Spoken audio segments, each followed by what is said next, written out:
1 नवंबर से पूरे हरियाणा प्रदेश में अनेक कार्यक्रम आयोजित किए जा रहे हैं।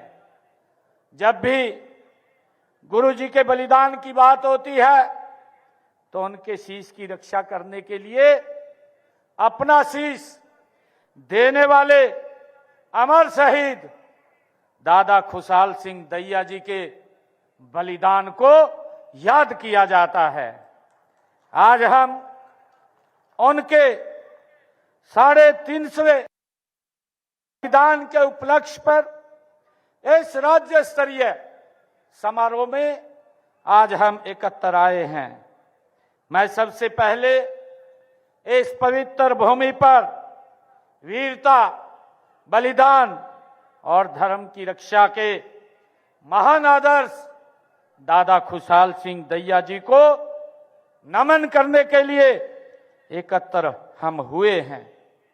यह धरती, यह स्मारक परिसर और आज का ये अवसर, ये तीनों ही हमें इतिहास के उस गौरवशाली अध्याय की याद दिलाते हैं जब धर्म की रक्षा के लिए अनेक वीरों ने अपने महाबलिदान दिए हैं।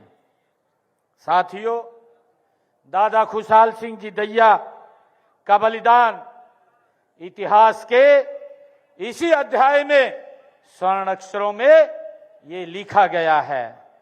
मैं उस महान शहीद को सत सत नमन करते हुए मैं कहना चाहूंगा, सर दिया पर धर्म न छोड़ा, यही पहचान बनी। सर दिया, धर्म ने छोड़ा, यही पहचान बनी। खुशहाल सिंह की शहादत हरियाणा की शान बनी। ये हमारे लिए गर्व की बात है। साथियों, थोड़ी देर पहले आपने अब उनके जीवन पर बनी फिल्म भी देखी है।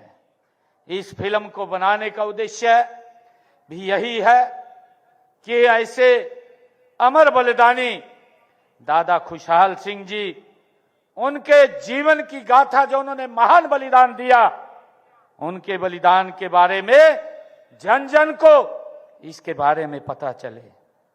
साथियों, हम सब जानते हैं 1675 का वो दौर जब दिल्ली की सत्ता पर औरंगजेब का शासन था।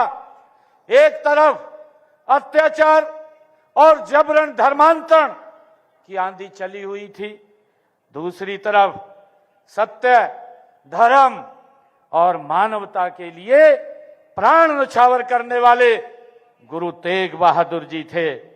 हम सब जानते भी हैं और अभी हमने डॉक्यूमेंट्री फिल्म के अंदर भी उसको देखा है, जब कश्मीरी पंडितों के ऊपर अन्याय का हो रहा था और वो अन्याय का सामना कर रहे थे, तो उन्होंने अपने धर्म की रक्षा के लिए पंडित कृपाराम जी के नेतृत्व में आनंदपुर गुरु तेग बहादुर जी के पास वो पहुंचे। वो इतिहास है हमारा।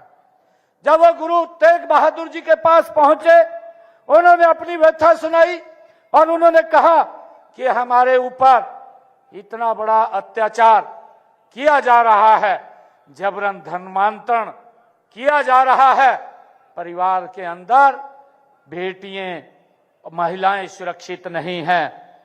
तो गुरुजी ने कहा कि उन्होंने उनकी व्यथा को सुना, उनकी बात को सुना और गुरु तेग बहादुर जी ने कहा कि इसके लिए किसी एक महान व्यक्ति को बलिदान देने की आवश्यकता है। साथियों, उनके साथ ही गुरु गोविंद सिंह जी, मात्र जिनकी आयु 9 वर्ष की थी, वो उनके साथ ही बैठे थे। गुरु गोविंद सिंह जी ने गुरु तेग बहादुर जी को कहा कि पिताजी, आपसे बड़ा बलिदानी कौन हो सकता है, आप ही ये काम कर सकते हैं। तो गुरु तेग बहादुर जी ने गुरु गोविंद सिंह जी की उस बच्चे की बात को सुना और सुन करके कश्मीरी पंडितों को कहा कि जाइए, आप जा करके औरंगजेब को बोल दीजिए कि गुरु तेग बहादुर जी आएंगे, अगर वो अपना धर्म परिवर्तन करेगा तो हम सब अपना धर्म परिवर्तन कर लेंगे। और उनको गुरु तेग बहादुर जी उनकी बात को सुन करके वो औरंगजेब को मिलने के लिए दिल्ली के लिए निकल पड़े। साथियों, हम सब जानते हैं कि रास्ते में जाते हुए गुरु तेग बहादुर जी को उन्होंने बंदी बना लिया और उनको कई प्रकार के प्रलोभन देने का काम वो औरंगजेब ने किया, हम सब जानते हैं साथियों। लेकिन गुरुजी धर्म से विमुख नहीं हुए और उन्होंने हिंदू धर्म की रक्षा के लिए 11 नवंबर 1675 के दिन दिल्ली के चांदनी चौक पर अपना शीश कुर्बान कर दिया। साथियों, ऐसे महान जो हमारे गुरु हैं जिन्होंने धर्म और राष्ट्र की रक्षा के लिए अपने आप को कुर्बान किया है। साथियों, जब गुरुजी को दिल्ली के चांदनी चौक पर उनके शीश को धड़ से अलग कर दिया गया तो मुगल सैनिकों ने उनके पवित्र शीश को भी अपमानित करने की ये योजना बनाई। जैसे बताया भी गया कि उनके शरीर को दिल्ली के अलग अलग भागों में वो अपमानित करने का काम उन्होंने किया। परंतु हम सब जानते हैं, इतिहास ने देखा है कि हरियाणा की माटी से उठा एक सच्चा सपूत खुशहाल सिंह दैया उस शीश को सुरक्षित रूप से वो अनंतपुर पहुंचाने के लिए अपना सिर तक कुर्बान कर गया। ऐसे हमारे खुशहाल सिंह दैया जी थे। साथियों, इस अवसर, इस पावन धरा पर गुरुजी के शीश को लेकर भाई जैता जी जब दिल्ली से आए और उनका लक्ष्य गुरुजी के शीश को आनंदपुर साहिब ले जाने का था, मुगल सेना उसका पीछा कर रही थी।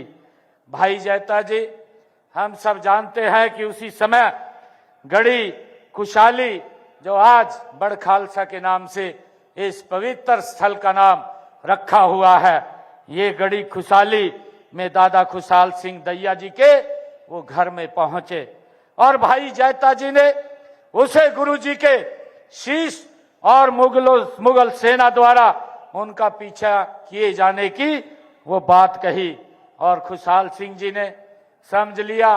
उन्होंने समझा कि अब धर्म की रक्षा की परीक्षा ये देने का समय अब आया है और उन्होंने अपने बेटे को कहा कि मेरी शकल ये गुरुजी से मिलती है, इसलिए मेरा शीश उतार कर ये मुगलों को दे दिया जाए ताकि गुरु तेग बहादुर जी के पवित्र शीश को आनंदपुर साहब ले जाया जा सके।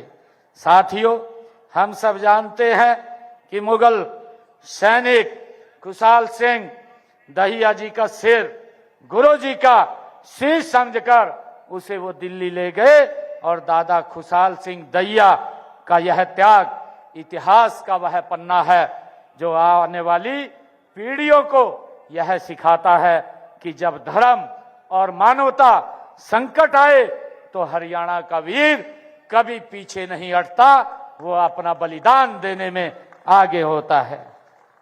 साथियों, हम सब ये भी जानते हैं कि हरियाणा की यह भूमि हमेशा से ही ये शौर्य की जननी रही है।